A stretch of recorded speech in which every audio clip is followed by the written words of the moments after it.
Okay, great. Thank you. And thank you, Mr. Fenton, for coming before us today to answer our questions and hear from us.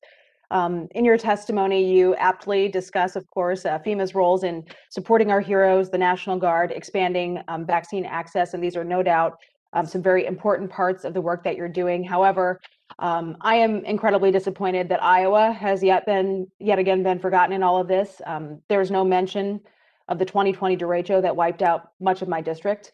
Your testimony specifically states, operating in overlapping disaster environments creates additional challenges within already complex mission requirements. So in my mind, surely the massive weather event that devastated Iowa in the middle of a pandemic deserves your attention as well. The same farmers who were keeping our country fed and fueled, keeping our domestic supply chains operational during the height of the COVID-19 pandemic were severely harmed by the derecho. It was like a 1-2 punch for my district, and yet my constituents have had nothing but difficulty in getting FEMA's assistance.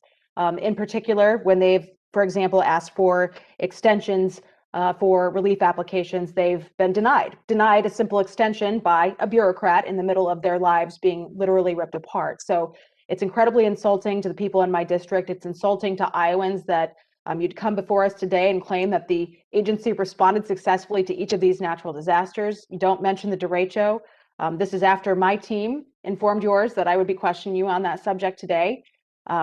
So for scale, NOAA's, the NOAA's official report, which, Madam Chairman, I would like to enter into the record. So be it. States that approximately an estimated 90% of structures in Cedar Rapids sustained some sort of damage from the storm, and more than 1,000 homes were destroyed. So it's in that report. And Iowans found themselves quarantined during this public health crisis with houses without power. They had holes in their roofs, no access to medicine or local pharmacies.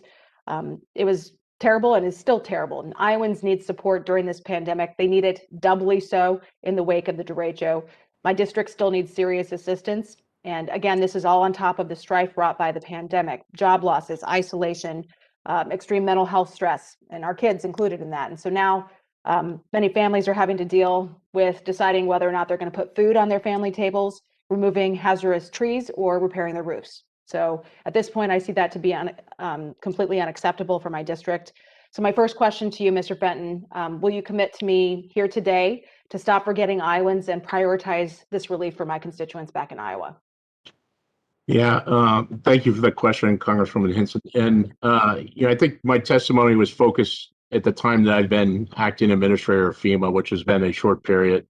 But I'm glad to get with you and your team and look into that event and look at what else assistance we could provide that we haven't provided. I know that we've provided about $47 million in individual assistance and public assistance so far there, plus significant more money from the COVID disaster that we've funded. But I'm glad to work with you and see what areas and what gaps may exist.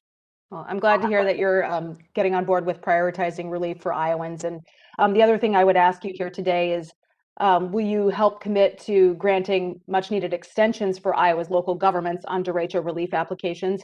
As I mentioned, this is a 1-2 punch, and we really need to make sure that they have the time necessary, compounded by the pandemic in the middle of a natural disaster. So will you commit to granting extensions for our local governments? Yeah, I'm committed to work with you and all states that need assistance to disasters. We want to help everyone equitably. So I need to see what the issues are. I don't know specifically what grant application extensions you're talking about, but I'm glad right after this to work with you on those. All right, our office will be following up, and thank you for, again, coming before us and the work that you are doing. I do want to note as well that many of the FEMA workers on the ground have done an incredible job. We talked a little bit about morale earlier, and they have done an incredible job on the ground. I think the frustration comes from when our constituents are looking to Washington for answers and they're not getting them from here. So I would ask you to commit to that, and thank you so much for your time, Mr. Fenton. Madam Chair, I yield back. Thank you, ma'am. Mr. Price.